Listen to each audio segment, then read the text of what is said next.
confirm that the sound is okay? Yeah. Yes, probably. Oh, great.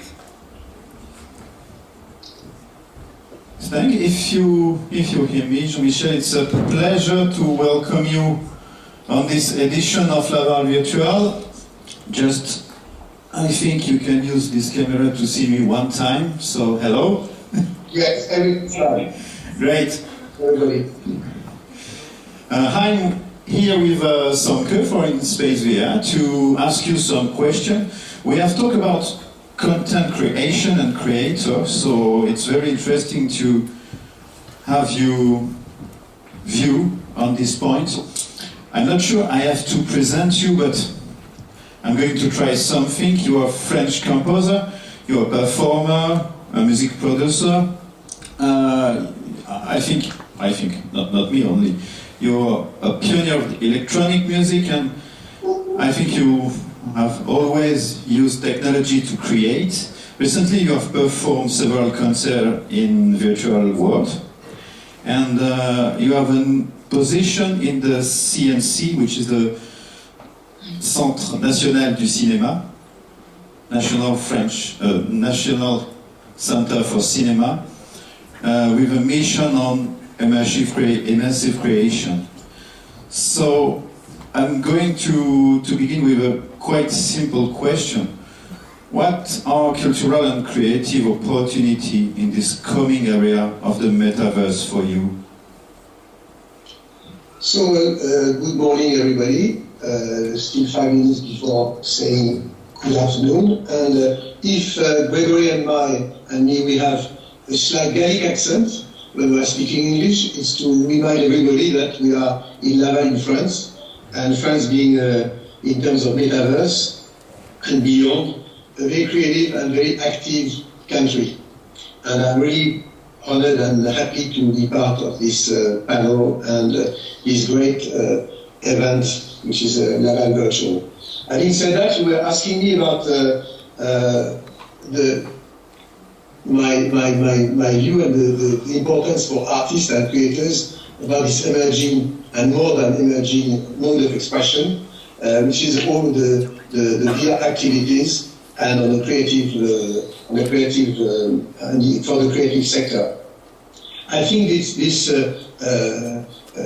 whole new mode of expression, because it is a mode of expression itself, like we could think that at the beginning of the cinema, when the Frères Lumière were starting to create what became a major art form, lots of people were saying that all these actors in front of, moving on the white screen are not real actors, because the real actor is somebody on stage with a physical and a real audience. And we know that the cinema became the major art we know, and not weakening theater, but on the contrary, reinforcing all the living art forms and mode of expression. The same for what the potential of metaverse, VR, XR, and beyond. It's a total new way to share your creativity with in a different way with a larger audience, to push the boundaries of the relationship we can get with some audience we couldn't necessarily reach before. And also there is also something that we don't maybe talk enough about the metaverse for creators. It's a social and I would say poetic aspect. The social aspect is actually, you can, as we know here in Laval, because you are all linked one way or another with this world, is actually to touch and to reach some people who could be isolated for social reasons, for geographic reasons, for reasons of handicap, and that's of course a game changer. Beyond that, there is also the fact that you can create things and beyond your imagination. You can create worlds with, not a lot of money, with in a democratic way. I mean by this that until now, as a musician, for the last 20 years, I could produce, compose, distribute my music from my bedroom or from my living room. Now it's the same thing it's going to be the same thing for if you want to imagine a scenography, a show, to create your own world with not necessarily a big production. And this is something which is, of course, a real game changer in the way you can actually give the opportunity to any beginner, any young artist to create its own world on its own, and not depending on huge production assets. And that's of course is something that we don't in my opinion, talk enough. And as a musician, of course, when we are talking about VR and everybody is talking about visuals, and not a lot of people are talking about the importance of sound. I mean, for a human being, as we know, I mean, the visual field is 140 degrees, where the audio field is 360 degrees. It means that for a human being, the first sense being sensitive, aware of immersion, are the ears, before the eyes. And this is the reason why that the development of all the creative process and mode of expressions in the metaverse is going to be so important for musicians and music producers, and developing new ecosystems for this sector. Yeah, thank you. And if we talk about creator, as you said, it's a new media, so you have a new kind of creator. Do you think we have to imagine a new way to fund this creation? Is it your mission in the CNC? Actually, my mission at the CNC is actually to create a kind of statement saying, okay, the VR, XR, what's going on in the metaverse, of course, has bridges with video games and the video game industry and the movie industry. But as I said at the beginning of our conversation, it's a mode of expression in itself. And it's important to approach how to finance a project in the metaverse in a different way than you can approach the production of a movie. I will give you an example. When you want to submit a project at the CNC, until now, you had what you said. The first step is what we call in France the aide à l'écriture, which is actually you submit a kind of synopsis, a script, a scenario before anything else. We know that in the metaverse, sometimes you don't have necessarily a script, a scenario, or a story, because maybe your project is based on something else. And the fact that you develop your project at the same time that you're developing a kind of narrative concept. And sometimes you don't have enough precise narrative content. So I asked the CNC to replace this aide à l'écriture by aide à la conception, to get to create and also a kind of statement I mean, I would say, how could you say that? I mean, to actually identify all creative process in the metaverse in a different way than what you could do when you are starting to create a project for a movie. And I think it's, but on the other side, I think that what the CNC has created under Dominique Boutenat, the president of the initiative, is very important, because I think it's one of the first initiatives in our field. I mean, paying tribute and recognizing all creative process as a mode of expression in itself, and welcoming all kinds of different different creators and creative project in this field. Whatever it can be an exhibition, it can be something very experimental, it can be something which is purely linked to entertainment. And what's, in my opinion, is quite important is actually to stop what we have done in France so much, to separate the production and distribution. I think we focused a lot the past few decades, I would say, about the importance of production. We have the creativity, we have the means to create stories and movies and music, but the big issue and the main issue is we need to have a minimum of control on the way the distribution is going to happen for our work. And this is the reason why I'm really trying to convince the French institutions and beyond in Europe as well to create to participate of this kind of European sovereignty in terms of the metaverse. For creators, we need to have our own control, or to participate to the control of how our work is going to be distributed all over the world. We missed this opportunity 20 years ago with the emergence of the internet. We have contributed to create the internet, and we let the technology going on the other side of the pond. I think we should not repeat the same mistake with the metaverse. Talking about distribution, how do you see the value chain evolving though? Is it like getting shorter with fewer intermediates, or do you think like it's just different ones or similar to the existing system?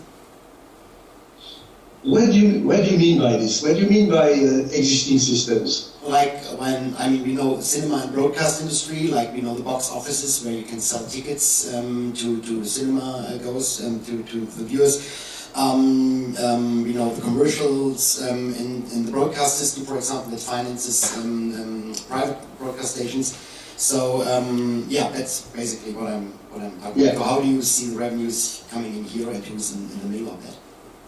I mean, of course, this is the heart of the story, if I can say so.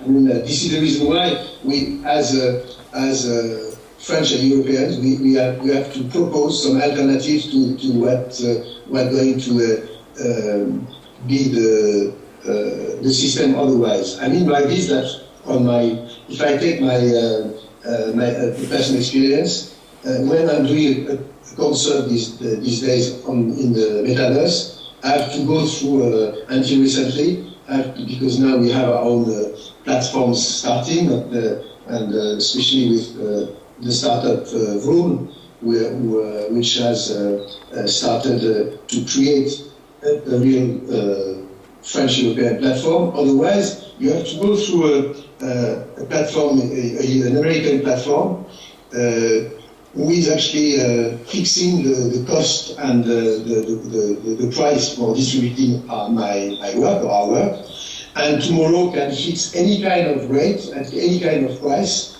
and also apply a kind of censorship for reasons of format or for even ideological parameters and elements. And this is something that we have to be very careful. So I agree with you that we should actually find ways to shorten the chain.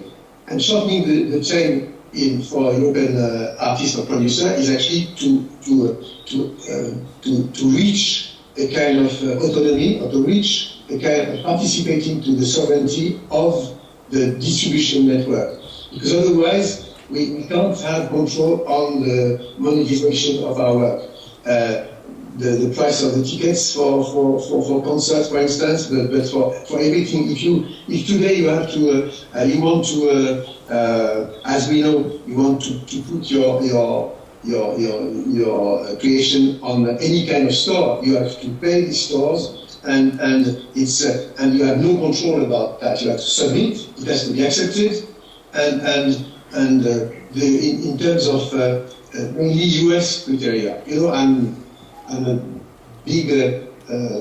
I love the US. I mean, this country is of course a partner, but we have to be careful, even with our best friends, about where is the limit of the sharing process. We should participate and to have a fair remuneration and a fair sharing of the digital cake of tomorrow morning. And this is a real important issue, actually not only for Europeans but also for American artists and Asian artists. We have to think, and I think Laval Virtual is a good place to think about all these issues in terms of intellectual property, in terms of regulations, in terms of ethics, and also in terms of how we are going to finance the productions for tomorrow morning. And for young creators, of course, today, it's a real issue. Thanks. Thanks, Jean-Michel. I know you are busy, so I have a last question for you. When you talk about the importance of sovereignty, you talk about the importance of a European and French way to create the metaverse. I want to ask, what is the position of France now for you, and how many years we have to do that? We have no time. Quickly. I mean, two things about this question. As we know, France is working in a totally different way than Anglo-Saxon countries. In France, everything goes through public institutions, which is maybe good or bad, but it's a different system. So we are quite lucky when we are all traveling a lot. Or the people in Laval Virtual are travelers, nomads, and so we know that if you start to visit some other countries, we are quite lucky in France to have institutions helping creators and artists. We saw that during the COVID, and it's true. And for innovation, for our fields, I think we have means, and this is something which is quite important. Now, I would like to say two things about that. First of all, to send a message to all investors and investment funds. Stop missing trades one after one. You know, it's not because Meta has financial problems and that suddenly Metaverse is something which is potentially cursed or already old-fashioned. I mean, at the moment, if you all over the world, people are massively investing on the Metaverse. So please, French investors and funds, I mean, don't miss that train. It's not only for us, it's also for you. And we know that Apple is going to release their next project and with their AR, VR glasses in June. We know that it's going to be, of course, a game changer. People are investing massively, and we have startups in France which have all the capacity to get worldwide exposure. So we need the public institutions and private investors to realize what it is now, to realize the emergency. Now, when we are talking about France 2030 is a very good system to try to help startups, but it's too slow. When we talk about France 2030, to answer to your question, what is the emergency, I would say it's France 2023. It's now. We have to wake up right now. Otherwise, we are going to become really digital colonized people from Asia or from the US, where we should establish safe partnership. And this is absolutely possible. And we just need a kind of, I would say, awareness about the fact that at the moment, especially in France, but in Europe, people are mixing metaverse NFTs, cryptocurrencies, speculations. Instead of metaverse, actually, we should talk about immersive mode of expressions and immersive worlds. This emergence of immersive worlds is going to change our lives far beyond than even the internet, the first internet did 20 years ago. So we really need to create this link between brilliant startups in France and in Europe and money and funds. Thank you, Jean-Michel. It was a pleasure to welcome you on stage.